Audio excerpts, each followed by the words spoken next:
All right, we got a lot of stuff to talk about today when it comes to Bitcoin. Lots of stuff going on with the prices, lots of news going on for Bitcoin. So, we're going to discuss this today. Remember, I'm not a financial advisor, none of this is financial advice, but let's get straight to it. So, as you can see, we are at 67.8K right now with Bitcoin. That is huge, $67,000. We hit $68,000 earlier here with Bitcoin. Earlier today, we hit $68,000, which is kind of a big deal because we broke out of this little pattern here, this little trend line, this little wedge pattern, like very, very, very briefly. We broke out of this channel, and then we hit the premium price points here. And this is what my chart prime indicators. But anyways, they consider it as a premium price point here, and that was just above $68,000. And the fact that we did that and then, had a little bit of a pullback, it's a big deal. It's a really big deal. And even here with the 15-minute chart on the RSI, it does show that it looks like we're about to continue to rise up a little bit more here with Bitcoin. But the real question is, how far up will Bitcoin go from here? Will it go all the way up here to the resistance area where our Fibonacci retracement is and where our premium price point is for the chart prime indicators at $74,000? Or will it not go that far? That is the really big question that we got to ask right now. So, when we're looking over here at our daily charts, right, we're actually seeing that we're at the top for our RSI. So, the RSI is at the top. Typically, once it crosses at the top, it has a little bit of a pullback, like how I did there. But then there's a possibility that it could continue to go up from there, like how I did right there. And it just kept going, pulled back again just a little bit, and then had another run up and then pulled back again. And now this is the run up that we're seeing here. So what I'm thinking here is if we cross here on the RSI and we have a little bit of a pullback, maybe it pulls back a little bit and then it keeps running up way more. Or maybe it runs up a little more and then does the small pullback and then it keeps running.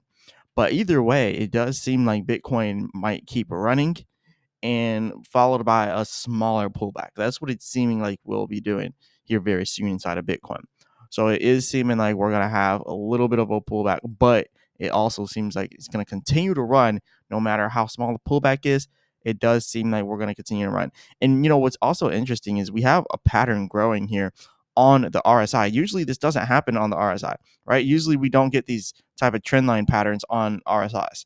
But when we do, you can bet that that's pretty much it's a signal that something's about to happen. We're either going to have something bullish to where we're about to take off, or we're about to break down below this wedge pattern here and then go down to the bottom of that RSI. So there's multiple things that could be brewing up here. There's multiple things that could happen here for Bitcoin. So we just got to keep watching out for it and seeing exactly what is the more likely scenario for Bitcoin. Now, me personally, I would like to think that Bitcoin may be running up a little bit more because we are also having an election coming very, very soon. There's an election coming soon. And usually when that happens, we already know what's going to happen. We know that typically like the prices, they just go crazy everywhere because of the elections, right? So it's just because all eyes are on the United States, all eyes are on the election, the candidates, all eyes are on that. And, finances go hand in hand with politics. It just is what it is. The stock market will have a lot of moving numbers. Crypto will have a lot of moving numbers as well. There's a lot of talk about Bitcoin inside of the Trump camp. And now Kamala Harris is talking about, doing good legislations for crypto and legalizing the trees. She's trying to get a bunch of people to join her. So there's a lot of different things that could be at play here for Bitcoin. And the fact that we are at the top here for our um, RSI, that's also another big thing. But typically, when the RSI is at the top here like that and it crosses, it'll go down. So you see how it crossed here and it just went down. All right. It happens a lot. We crossed all the way up here at the top for this RSI. You can see it up here, how it crossed, and then it went down from there. And you can see back here, it happens time and time again. Crossed here at the top for the RSI, and then it went down. You can see here, crossed here right at the top for this RSI, and then it went down. So the question isn't, are we going to go down? The question is, when do we go down? Because as you can see here, when this crossed at the top, it went down just a little bit, but it stopped like 75% down, right? It stopped when it just started to pick up that momentum, and then it went right back up. But then when it crossed the second time down here on the RSI, then it went down just a little bit. Even though on the RSI it shows it went all the way down there, it still went down just a little bit from 71K down to 67K. Not that big of a deal. So what I'm thinking is, what if it's going to be like the other time where we have a small pullback going from, like let's say we get up to 70K, right? Or let's even say we get to 74K. What if we have a small little pullback that just pulls back, brings us back down to the channel and brings us to like 68K, 65K, maybe even the equilibrium price down to like 63 to 60K, right? Somewhere around there. And then it goes back up on the RSI. It stops halfway and then goes right back up. Because then if that happens, then we can see it running higher than 74K. So there's always the possibility of that as well. But either way, on the RSI, we're seeing that we're about to cross here at the top. So we know we're going to get some type of a pullback. We just don't know how big the pullback is going to be. And we don't know if we're going to have a pump right before that pullback, because it is very possible for us to do that, especially since we're here at the top of this channel here. We're at the top of that channel. So this is kind of a big deal.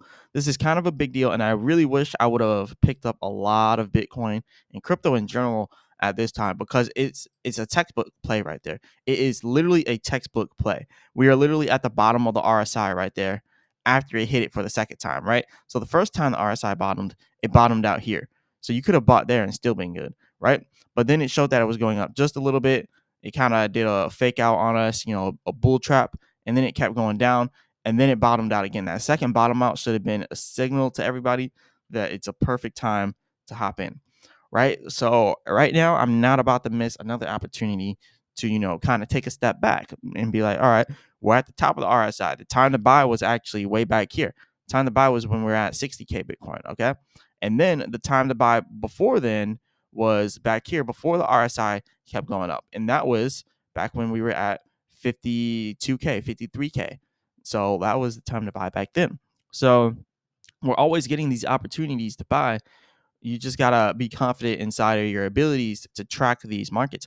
And that's also why I use the trading indicators with Chart Prime, because it's good to do a manual technical analysis with automated technical analysis. Because with Chart Prime, you can see that the premium price point is right at our Fibonacci retracement resistance as well. So it shows that it is correct inside of some type of sense, right? And then you can see here that we have the equilibrium price right where it should be, right at the middle of the RSI. So it also shows that, in a way, it's showing the right moves, right? And then our discounted price points also just so happen to be where the RSI bottomed out over here. And the RSI almost bottomed out there. And that's why I did the manual technical analysis and took one of these little rectangles and then created our bullish area here.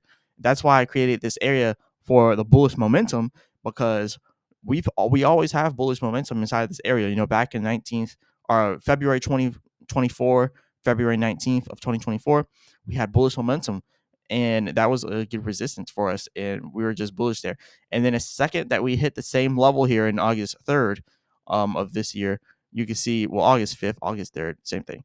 But anyways, you can see when it hit that level, we almost immediately pumped back up because it's a bullish area. Same thing here. It's a high demand area. So we got to have our supply demand areas. So we have high demand areas back here as well at that Fibonacci retracement.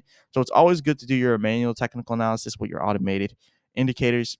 Everything will fall into place like that. You just got to make sure that you're tracking things correctly. But anyways, back to Bitcoin. You can see here how we're about to cross on the RSI. Look at that curve right here at the top of the blue line on the RSI. Look at how it's curving just a little bit. It's almost like it wants to curve, and then this one wants to keep going up so it can cross and then go down. Just look at that curvature right there. The same exact thing happened back here. It started the curve, and then boom. It had a little bit of a drop, not a huge one. Just from 60K down to that Fibonacci down to 57K, right?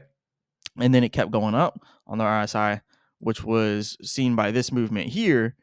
And then it kind of had a stagnant area going from 57K all the way up to 63K.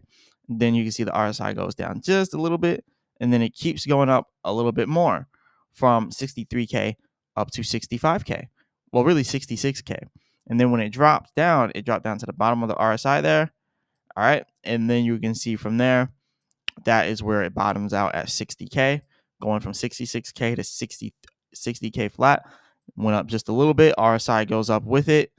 That's why I like using the Stotch RSI over the normal RSI. This is the Stotch RSI, by the way. I know I've been saying RSI the whole time, but it's the stochastic RSI. And then you can see it goes up to here, 63K, has a little bit of a pullback. That is indicated by this level here. And then it goes back up. So now if it crosses again, where's that pullback going to bring us to?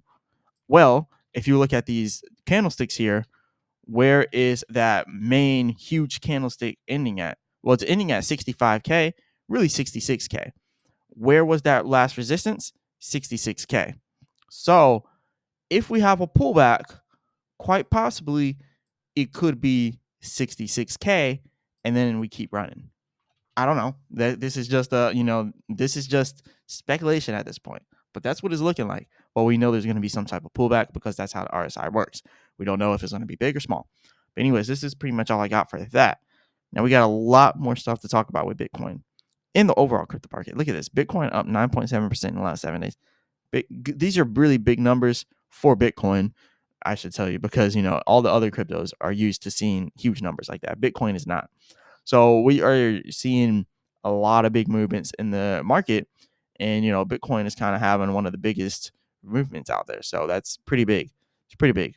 Now, a lot of different people have been talking about a lot of different coins. Kronos is one of those that just has not had a nice run at all this bull run. Like literally at all. It has not had a nice bull run. Optimism is another one that has not had a nice bull run. We're going to get back to Bitcoin in a second. But yeah, Optimism has not had a nice bull run, which makes it an attractive option for this next bull run. Crypto.com, Kronos coin, they have not had a nice run this bull run, and it makes it another attractive option. I think when they switched to Kronos and they rebranded it from Crypto.com coin, they kind of lost the momentum because they were tied to Crypto.com. Now they're just Kronos, but they're still tied to it in a sort of way. But yeah, it lost a lot of momentum, but it's still decent. And then we see a lot of these other cryptos, they've already had their time to run, and now they're just kind of cooling down. So I like to look at the coins that have not had their proper chance to run up during this bull run. Those are two that have had the proper chance to run up this bull run. A lot of the other ones, they already had their chance, but like Kronos, Optimism, they haven't had a proper run up. Render kind of had a nice run up, but it's cooling down a little bit. So there's that. But yeah, there's a lot of coins that haven't had nice run ups. And that's where I like to really focus my attention on. But moving on from all that stuff, right? Well, actually, before we move on, remember Dogecoin has not had a nice run up, and I believe Shiba Inu hasn't either. So you can see Dogecoin has not had a nice run up since 2021. So the next bull market, like with the bull market we're rolling into now, which we're pretty much already into, Dogecoin should really benefit from that a lot. And the same kind of thing with Shiba Inu. Shiba Inu has not had that proper run since 2021. So the meme coin season, you guys are gonna want to watch out for those two coins. They're gonna have a nice run up. Just saying, because they have not had any type of love for the longest time. Now, looking at some news with Bitcoin, Italy to raise capital gains tax on Bitcoin from 26% to 42%. At that point, there's no point of even living in Italy. You might as well, renounce your citizenship and move to a different country, because what is that? Like 26% to 42%? You're trying to tax people half of the gains that they make. So that's just absolutely ridiculous. Anyways, let's go ahead and read this. So Italy revealed its draft budgetary plan on Wednesday, which included new revenue raising plans. The move to increase Bitcoin taxes comes with the nation's decision to raise 0.2% of gross domestic product, or roughly 4 billion euros, 4.35 billion dollars in 2025. So the country plans to raise money from new tax rules for banks, insurance products, and gaming business licenses. With a 42% capital gains tax on Bitcoin, Italy is now among the highest taxed nations. Now, why are they saying specifically Bitcoin? Because are they going to tax Dogecoin at the same? Are they going to tax Shiba Inu at the same? Is it for all of crypto or is it for all of Bitcoin? That's where I'm confused at. Or is it for all capital gains in general? So yeah, with a 42% capital gains tax on Bitcoin, Italy is now the highest tax nations. Why is Italy raising taxes on Bitcoin? Inflation in the country fell below 1% in September, putting more pressure on the European Central Bank to cut interest rates. So, on the other hand, the draft budgetary plan highlights that the nation anticipates revenues from banks and insurances, blah, blah, blah, blah, blah. So, their GDP, they're projecting that it falls from 0.073% in 2026 to and then it's going to rise, I guess, to 0.096%. But the country likely expects Bitcoin investments to increase. Inflation rates are cooling, and an interest rate cut may be around the horizon. So this is confusing. Is it all capital gains taxes, or is it just Bitcoin? Like, are they just targeting crypto investors? That's my question there. Anyways, moving on from that, is Elon Musk selling Bitcoin? No one knows. But Tesla transfers all $760 million of its Bitcoin to unknown wallets. What was I just saying before about the pullback? We're at the top of our RSIs, at the cross. I mean, I don't consider myself an intelligently smart person who just smart above everybody else, right? More intelligent than everybody else. But Elon Musk is one of those people that we know is intelligent and way more smarter than everybody else. Very intelligent. So if I can come to a conclusion that every single time the RSIs are crossing at the top here, we're having major pullbacks, then one of the smartest men in the world can obviously come to that same conclusion, that once the RSI is crossing at the top here and other technical indicators, then we're probably going to have a pullback. So that's just my 2 cents there, because I'm definitely not smarter than Elon Musk, and I was able to figure this out, right? And I'm pretty average inside the intelligence area, right? But Elon Musk has came to the same conclusion, because now he's selling $760 million worth of Bitcoin. Now he transferred it to an unknown wallet. That is probably because he transferred it to the only way that you can get cash for Bitcoin is transferring it to a centralized exchange and selling it on that said centralized exchange. So the unknown wallet is probably a centralized exchange wallet ran by Tesla, where they're going to sell it on that centralized exchange wallet ran by Tesla. So that's what I'm thinking here. So they can get cash for it. That's what it's looking like. So, anyways, on-chain data shows wallets associated with Elon Musk's electric car company have been emptied. Wallets associated with Elon Musk Tesla have moved $760 million worth of Bitcoin. The funds were moved to unknown wallets. Tesla is the fourth biggest Bitcoin holder among publicly traded companies. Elon Musk Tesla, one of the biggest corporate owners of Bitcoin, transferred nearly $760 million of Bitcoin, 11,500 Bitcoin, more than that.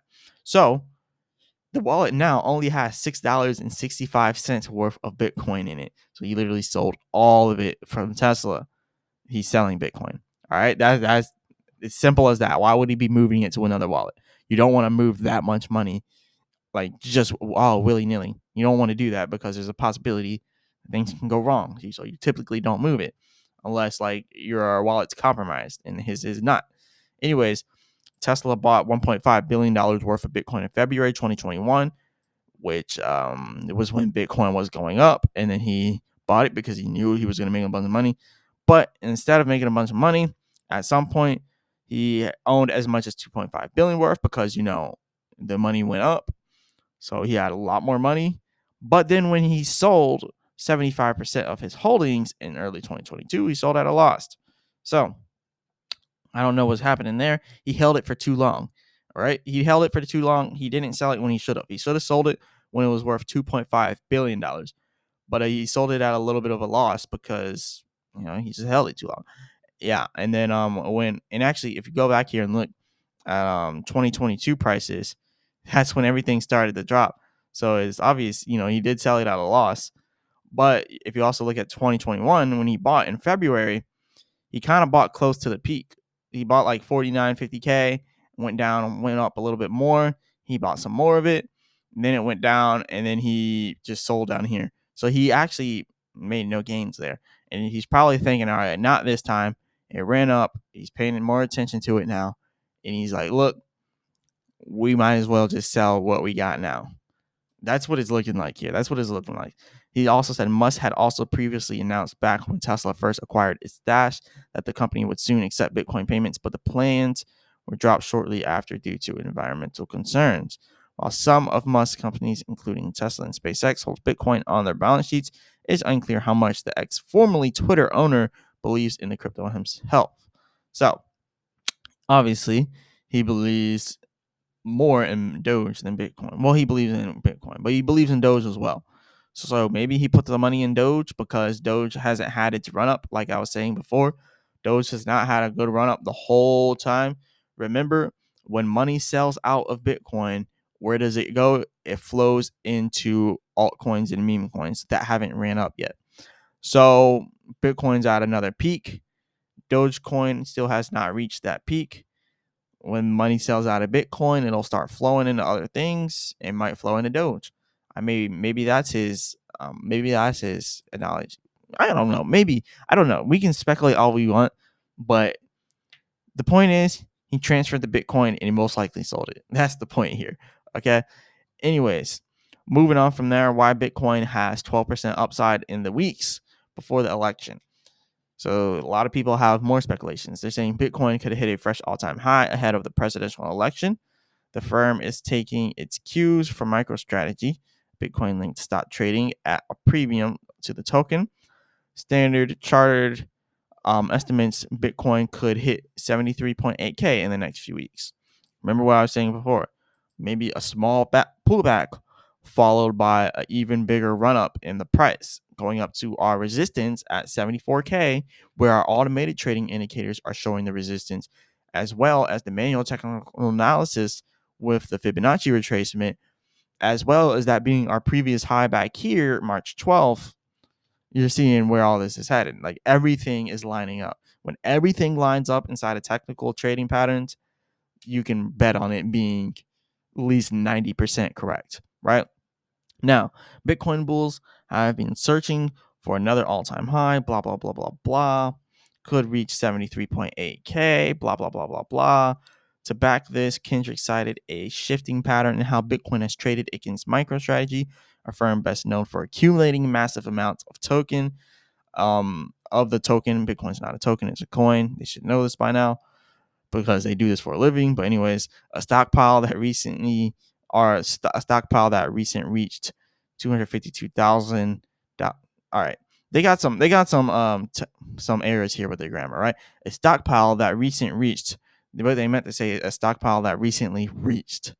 It's making me stumble over my words because I'm like, why are they typing like this? They're typing like they're texting someone. Anyways, as the chart below shows, after trading relatively in lockstep with Bitcoin throughout 2024, MicroStrategy has broken out. Kendrick says the two fundamental factors responsible for that premium are likely to drive Bitcoin higher, closing the gap over time. The first of those factors is news from last month that BNY Mellon was exempted from SAB 121. I don't know what that is. An unpopular legislation that forces dealers to list crypto on their balance sheet. Okay, interesting stuff there. But anyways, they're just saying, look, we're approaching the election. The broader digital asset ecosystem is indeed becoming more likely to become mainstream. Blah blah blah blah blah. They're talking about it. Trump is talking about Bitcoin. Kamala Harris is now talking about Bitcoin because she's seen Trump talking about it and she wants to beat him at his own game.